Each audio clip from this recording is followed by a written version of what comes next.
Saudara pengacara terdakwa kasus pembunuhan berencana Yosua Huta Barat, Richard Eliezer, meminta hakim memisahkan sidang Eliezer dengan dua terdakwa lain, yaitu Kuat Ma'ruf dan Ricky Rizal. Pengacara Eliezer beralasan pemisahan sidang dengan dua terdakwa lain karena status Eliezer adalah sebagai justice kolaborator. Pengacara juga mengatakan tidak leluasa menyampaikan pertanyaan dan konfirmasi bila sidang digabungkan. Merespon permintaan ini, hakim mengatakan penggabungan sidang bagi tiga terdakwa adalah agar sidang bisa berlangsung cepat dan murah. Saksi berikutnya kami dari penasihat hukum, karena Richard ini sebagai justice kolaborator dan kami minta supaya proses persidangannya dipisahkan yang mulia, karena dengan terdakwa lain yang mulia. Karena mengingat bahwa kami terbatas gitu kan dalam sesi berapa pertanyaan dan juga kami butuh konfirmasi gitu ya. Dan kami minta supaya ini dikembalikan seperti semula yang mulia. Ya, persidangan ini kita sesuai dengan asas sederhana, cepat dan murah. Ini ada banyak saksi, kita belum periksa ahli, kita belum konfrontasi dengan para terdakwa yang lain. Untuk sementara majelis masih menganggap ini bisa berjalan. Sampai nanti majelis menganggap ini tidak bisa berjalan, maka kami akan periksa. Kita terhubung dengan kuasa hukum Kuat Ma'ruf Irwan Iriawan dan Abdul Fikar Hajar, pakar hukum pidana Universitas Trisakti yang nanti juga akan bergabung bersama kami. Saya mau sapa dulu, sudah ada Pak Irwan. Selamat petang Pak Irwan. Selamat petang Mbak. Pak Irwan, Anda sebagai kuasa hukum dari Kuat Ma'ruf melihat penggabungan untuk sidang ketiga ini bersama dengan Eliezer, berarti menguntungkan klien Anda dong, bersama-sama juga dengan Ricky Rizal, 2 lawan 1 melawan Eliezer. Bukan masalah menguntungkan atau tidak menguntungkan. Sebagaimana pertimbangan hakim tadi menyampaikan bahwa ini terkait dengan peradilan sederhana, cepat dan murah. Saya kira itu pertimbangan yang memang di hukum acara sudah menegaskan itu supaya ini cepat selesai, dan saya kira persoalannya saksi-saksi yang ada pun itu untuk memberikan keterangan terhadap yang berkaitan dengan terdakwa ketiga-tiganya. Karena kalau sidang satu-satu itu butuh waktu yang panjang dan keterangannya itu juga. Saya kira pihak majelis juga bijaksana melihat ini, sehingga hakim tetap melanjutkan persidangan untuk bersamaan tiga terdakwa ini, yaitu Ricky, si Eliezer sama Kuat. Untuk ya, memang ada alasan bagi hakim sendiri agar ada biaya yang murah, cepat juga untuk persidangannya. Tapi apakah itu juga menguntungkan sebenarnya bagi klien Anda, Kuat Ma'ruf? Nggak ada hal yang menguntungkan di sini buat kami, karena keterangannya ini kan harus terkonfirmasi juga dengan bukti-bukti yang lain dan saksi-saksi yang lain, sehingga kami juga merasa hal ini juga pendekatan hakim yang dia sampaikan tadi memang sudah benar untuk persidangan yang sederhana, cepat dan murah, makanya sudah harus dilewati itu. Keuntungannya memang harus cepat, ya, dan semua juga diuntungkan untuk itu, termasuk Eliezer, bukan cuma klien kami. Seperti itu, Mbak. Oke, dalam sidang kan Pak Irwan, hari ini ada beberapa fakta-fakta yang menarik. Kita bahas dulu ya. Pertama soal kehadiran dari salah satu saksi, ini provider, dibilang katanya ada data ponsel yang semuanya diambil begitu dari pihak provider untuk diberikan kepada penyidik. Ada Kuat Ma'ruf. Nah, ini artinya nanti bisa jadi data-data yang diambil ini untuk menguak fakta dalam persidangan, apa percakapannya dengan siapa saja selama sebelum mungkin pada saat pembunuhan berencana dilakukan dan setelah pembunuhan dilakukan. Jadi data-data yang dimuat tadi Excel sama Telkomsel itu sama sekali tidak ada nomor yang terkait dengan nomor handphone klien kami. Tapi tadi dibilang oleh legal corporate-nya bahwa ada nama Kuat Ma'ruf data ponselnya ini. Dari persidangan tadi tidak ada Mbak yang menjelaskan terkait itu. Mengenai nomor daripada Kuat Ma'ruf. Tidak ada nomor handphone dia. Dalam komunikasi terkait dengan tanggal 7 sampai tanggal 8 sampai peristiwa terjadi tidak ada komunikasi dengan pihak FS. Dan nomor dia pun tidak tercantum di situ. Tapi kalau misalnya data-datanya diambil, apakah itu juga bisa jadi kan nanti kan pada saat dilihat apakah mungkin ada percakapan dan lain sebagainya? Ya, dari penjelasan Telkomsel tadi dan Excel tadi hanya bisa menjelaskan kaitannya dengan panggilan masuk, panggilan keluar. Dan kalau ada SMS, cuma yang lain tidak bisa, percakapan itu tidak ada yang dia disampaikan, termasuk dari dokumen yang diserahkan ke kami tidak ada itu. Yang ada itu hanya nomor masuk, panggilan masuk dan panggilan keluar, itu aja nomor-nomor yang bisa diberikan ke penyidik. Oke, nah kemudian yang kedua sekarang kita akan bahas mengenai tentang tadi salah satu saksi dari saksi ambulans juga datang begitu pada saat dilihat saksi ambulans itu atau sopir ambulans melihat bahwa ada jenazah Yosua, ada dia juga temukan ada luka bagian tembak di sana dan ada banyak orang. Tanggapannya, Pak Irwan? Ya, jadi gini, karena kami hanya kuasa dari Kuat Ma'ruf, kami juga bertanya tadi hanya berkaitan dengan posisi klien kami, yaitu Kuat Ma'ruf. Dan pihak supir ambulans kan tidak kenal juga Kuat Ma'ruf dan tidak pernah melihat di lokasi. Yang kami tanyakan tadi itu terkait dengan posisi pelaksanaan PCR. Dan dia juga sampaikan bahwa pada saat tanggal 8 itu tidak melakukan PCR terhadap Kuat Ma'ruf. Yang pada saat itu setelah PCR itu kan rame-rame mereka ke Duren 3. Nah sebatas itu aja informasinya terkait itu. Makanya tadi persidangan cepat karena dari beberapa saksi yang ada ini tidak juga bisa menjelaskan tentang posisi Ricky, termasuk posisi Eliezer, apalagi Kuat Ma'ruf. Tidak ada hal yang signifikan dari keterangan-keterangan mereka. Makanya tadi pertanyaan-pertanyaan kami pun dari kuasa hukum itu terbatas karena tidak ada sama sekali kaitan antara para terdakwa ini dengan saksi yang dihadirkan.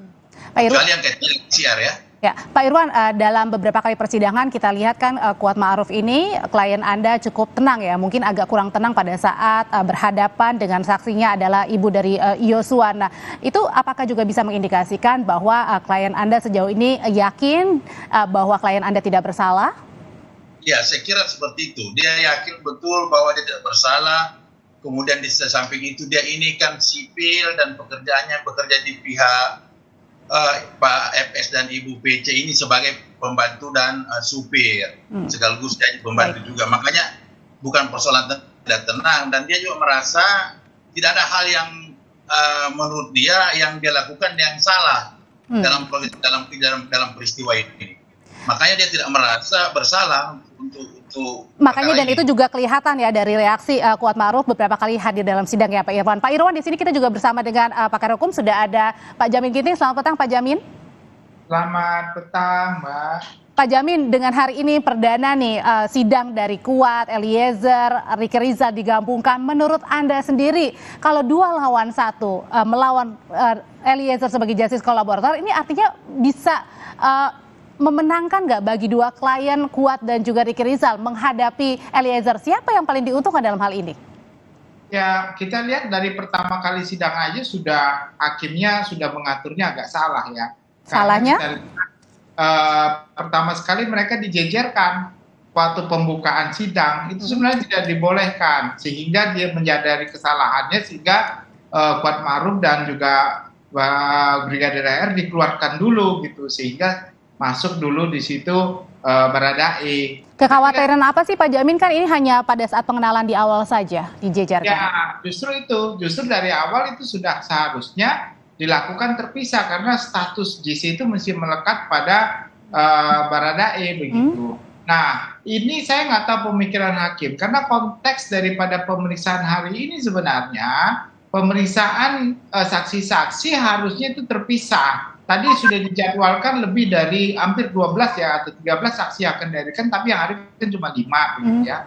Nah, bisa dibayangkan nggak sampai 3 terdakwa ini harus memeriksa 12 atau saksi begitu? Itu kan agak-agak merepotkan ya bagi pihak-pihak yang ada untuk beri kesempatan audi alternatif partem itu nggak akan ketemu ya. Maksudnya, siapa yang paling dirugikan di sini, Pak Jamin dilihatnya? Tentu Baradae. Kalau saya lihat Baradae yang paling dirugikan dalam hal ini begitu. Karena apa? Karena dia harusnya memberikan kesempatan yang cukup besar ya untuk menggali kebenaran material yang ada. Saya melihat ini memang pengalaman peradilan yang menurut saya kurang tepat ya.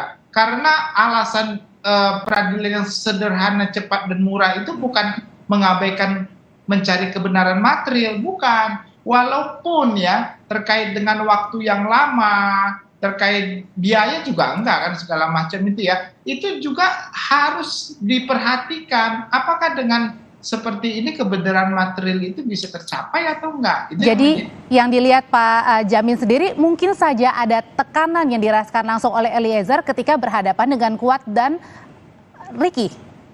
ya saya kira begitu. Kalau kita bicara tentang Ricky kan masih pangkatnya lebih tinggi. Kuat Ma'ruf lebih lama tinggal di melayani keluarga PC begitu dan juga FS. Jadi saya kira ada kesan secara psikologis dia itu merasa memberikan keterangan nggak lepas dan bebas begitu karena dia harus mengatur iramanya, mengatur pembicaraannya. Kira-kira kalau saya ngomong ini di hadapan para barada dari Brigadir RR dan Kuat Ma'ruf ini, mereka ini gimana reaksinya gitu? Ada tekanan-tekanan itu yang muncul begitu. Walaupun ya kita lihat saksi-saksi ini sebenarnya kan tidak ada kaitan langsung dengan keadaan yang mereka alami, dia lihat dan didengar sendiri kepada para terdakwa ini.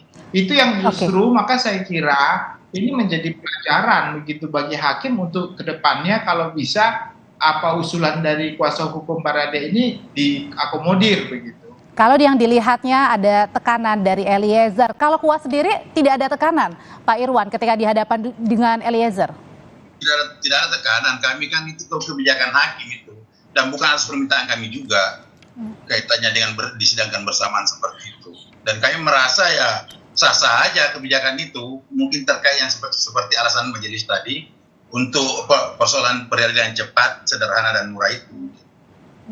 Oke, saya ke Pak Jamin lagi. Pak Jamin, hari ini kan ada beberapa saksi yang dihadirkan, ada 5. Ada beberapa hal yang menarik kita bahas dulu. Pertama, masalah soal ponsel nih, data ponsel yang diambil dari provider untuk diserahkan kepada penyidik. Tadi dikatakan ada nama Putri, ada nama Yosua, ada nama Eliezer, Kuat, Putri, tapi tidak ada nama Sambo. Yang ada hanya nomor pascabayar yang tidak tahu identitasnya siapa. Tanggapannya?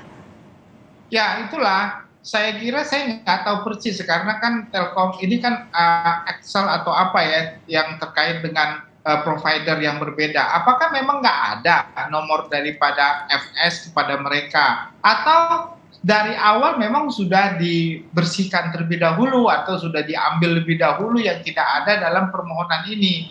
Ya tentu dalam kondisi seperti ini penyedia provider harus bertanggung jawab dan bisa menjelaskan. Nah, nanti di persidangan ini kan dalam konteks dihadirkan oleh jaksa penuntut umum ya Mbak. Artinya apa yang dibicarakan dalam konteks itu kan sudah diserahkan kepada jaksa penuntut umum. Nanti dia akan membuka. Nah pertanyaannya bisa nggak dibuka terkait dengan pembicaraan FS tersebut? Isi-isinya ya? Tidak pernah disampaikan oleh providernya dan tidak pernah disita, maka tidak mungkin bisa dihadirkan dalam persidangan begitu. Karena setiap bukti yang dihadirkan oleh jaksa harus syaratnya disita terlebih dahulu begitu. Pak Jamin, pada saat nanti dalam waktu dekat kan Susi kembali lagi datang sebagai saksi ya. Tapi kali ini untuk Kuat, Ma'ruf dan juga Ricky Rizal. Apakah nanti kesaksian dari Susi ini bisa memperkuat atau mematahkan misalnya pada saat perbedaan-perbedaan untuk keterangan dari kejadian di Magelang maupun juga pembunuhan berencana yang terjadi di Duren 3? Saya kira terkait dengan Susi ini harus benar-benar dilihat kebenaran, dia lihat sendiri, dia alami, dia dengar itu.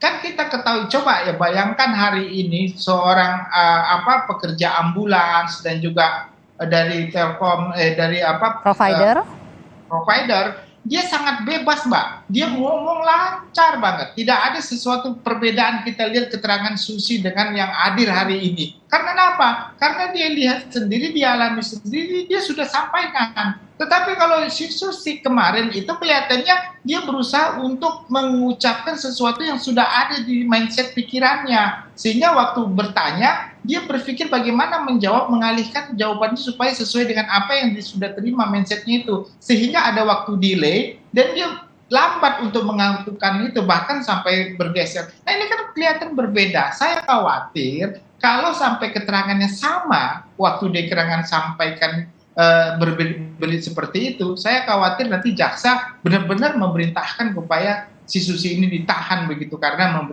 diduga memberikan keterangan palsu di bawah sumpah ya. Nah, jadi kalau keterangan yang sudah disampaikan itu berbeda lagi dengan apa yang dia sampaikan, itu nggak boleh, Mbak. itu nggak boleh. Berarti dia benar-benar sudah memberikan keterangan palsu. Jadi apa yang dia sudah sampaikan dalam konteks kesaksian terhadap Baradae itu juga ya harus konsistensinya yang dia sampaikan waktu pemeriksaan RR dan Kuat Ma'ruf, bahkan nanti PC dan juga FS begitu, Mbak. Oke, kalau hari ini adalah sidang pertama atau perdana untuk menggabungkan ketiganya. Kalau Pak Irwan yang dilihatnya, yang diharapkannya, kalau tadi kan kuasa hukum Eliezer bilang kalau bisa sih dipisah, Pak Jamin juga bilang begitu. Kalau Anda? Ya, kalau saya sih sepakat dengan majelis hakim. Bagaimana disatukan aja ini untuk mempercepat proses persidangan ini, ya khususnya yang terkait dengan saksi-saksi yang sebenarnya secara substansi tidak punya kaitan dengan ketiga-tiganya. Tetapi kalau hal-hal yang prinsip, di mana mereka saling bersaksi antar terdakwa, memang harus dipisahkan supaya mereka juga bebas memberikan keterangan sebagaimana Pak Ginting tadi sampaikan. Ada tidak perlu ada tekanan keterangan mereka secara psikologis ya.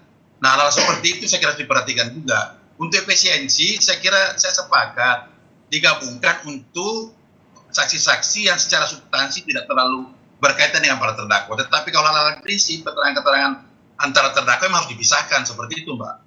Kalau ada 3 terdakwa yang dihadirkan, Pak Jamin, ke depannya, apakah nantinya ini juga merupakan sebenarnya menjadi taktik bagi majelis hakim untuk mengungkap apa yang terjadi di Magelang dan pembunuhan berencana Yosua? Ya, saya kira kalau kita melihat konteks daripada saksi yang hanya menjelaskan tentang kronologi, ya memang sebenarnya bisa dilakukan, tapi karena hak daripada terdakwa Baradae ini JC, itu konsekuensinya sudah ada. Nah, terkait dengan Susi juga dengan keadaan di Magelang, saya kira Susi juga nggak bisa disatukan nantinya dengan yang lain begitu. Dia harus tetap dipisahkan.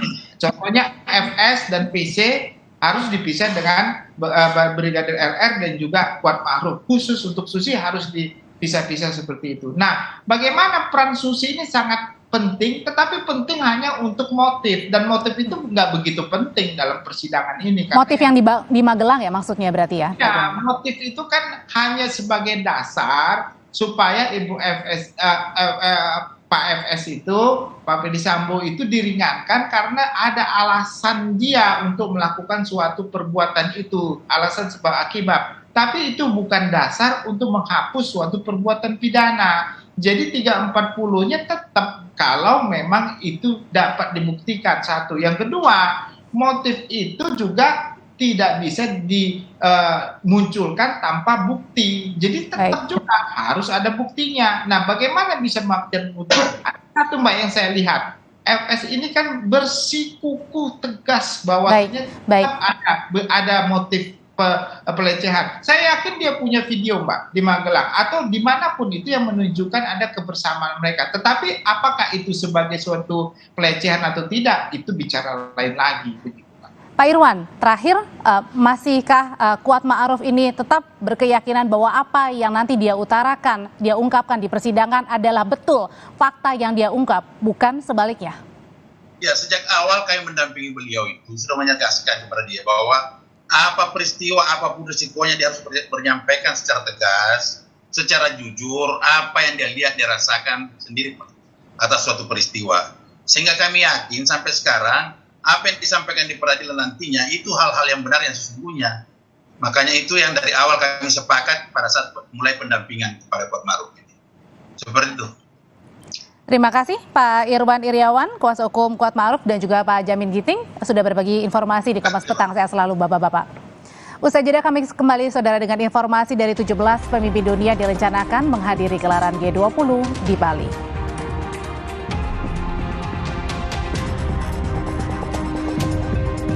Informasi lainnya, Presiden Joko Widodo menyebut bahwa periode mendatang bisa jadi giliran Prabowo Subianto yang jadi presiden.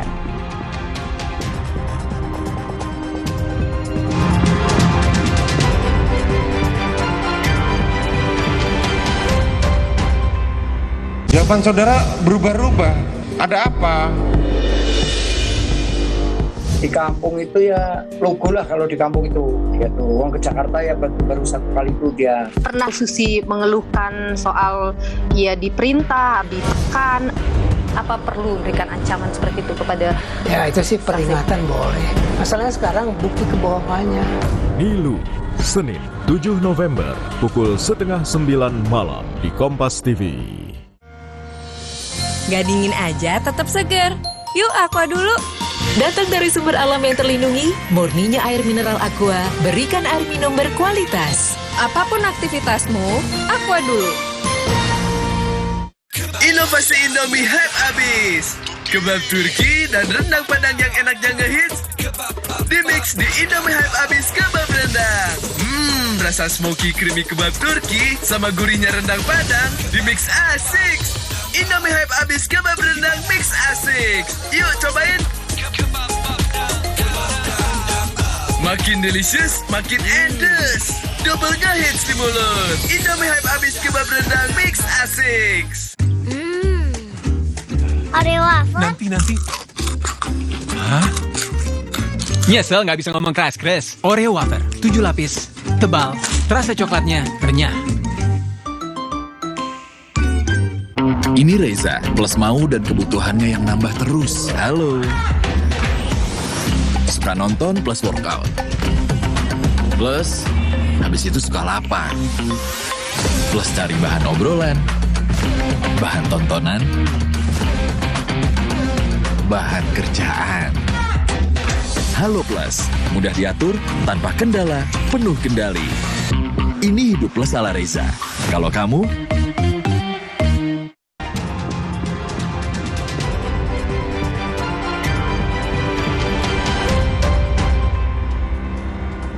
Saudara Presiden Joko Widodo menghadiri perayaan ulang tahun Partai Perindo ke-8. Saat memberi sambutan, Jokowi sempat menyinggung soal kandidat presiden periode mendatang. Presiden Joko Widodo menyebut periode mendatang bisa jadi giliran Prabowo Subianto yang jadi presiden.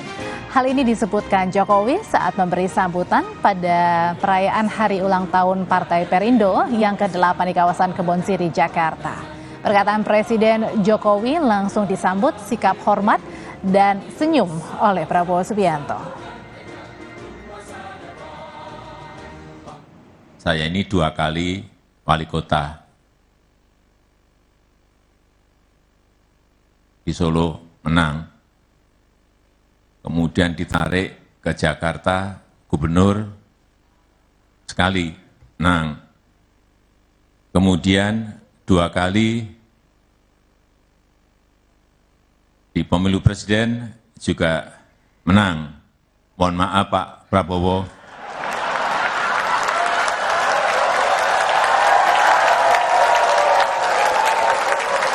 Kelihatannya setelah ini jatahnya Pak Prabowo.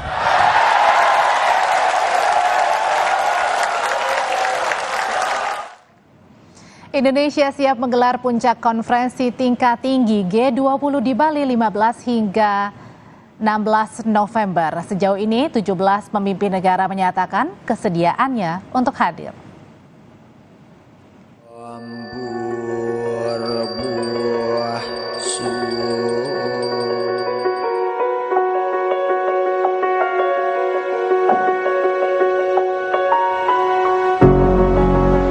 Bali is a tale about mesmerizing natural beauty.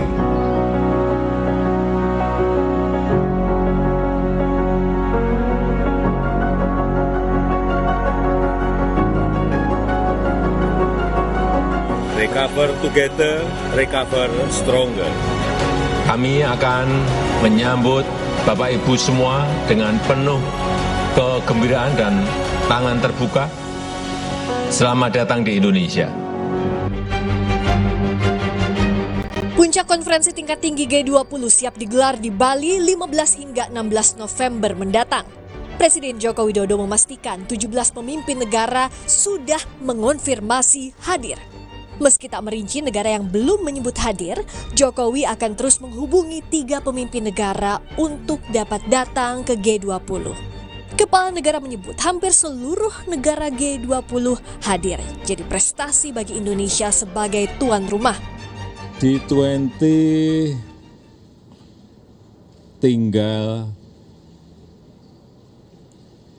3 yang belum. nanti akan saya telepon untuk mengkonfirmasi kedatangan beliau-beliau. Tetapi untuk angka 17-18 itu sudah sebuah angka yang sangat banyak sekali. Di dalam keadaan normal pun angka 18, angka 17 sudah banyak sekali. Yang artinya dalam situasi yang sangat sulit seperti ini, beliau-beliau datang itu sebuah kehormatan bagi kita. Ya. Jokowi juga sudah mengundang langsung pemimpin dua negara yang tengah berseteru, Presiden Rusia Vladimir Putin dan Presiden Ukraina Volodymyr Zelensky, meskipun Ukraina bukan negara anggota G20.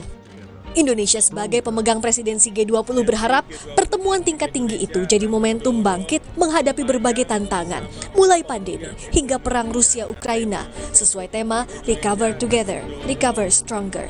Tim Liputan, Kompas TV. Mabes Polri, saudara, melaksanakan apel gelar pasukan operasi Puri Agung 2022 untuk pengamanan KTT G20. Kapolri sebagai pimpinan apel menyatakan sesuai pesan Presiden, keberhasilan G20 akan meningkatkan kredibilitas Indonesia di mata dunia. Melaksanakan pengecekan langsung berbagai macam peralatan yang kita miliki sehingga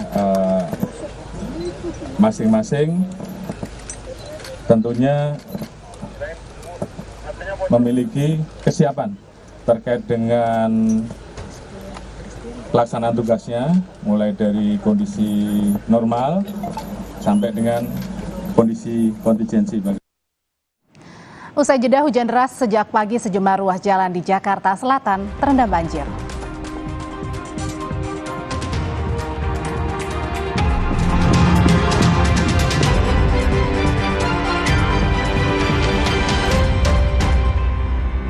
Jawaban saudara berubah-ubah.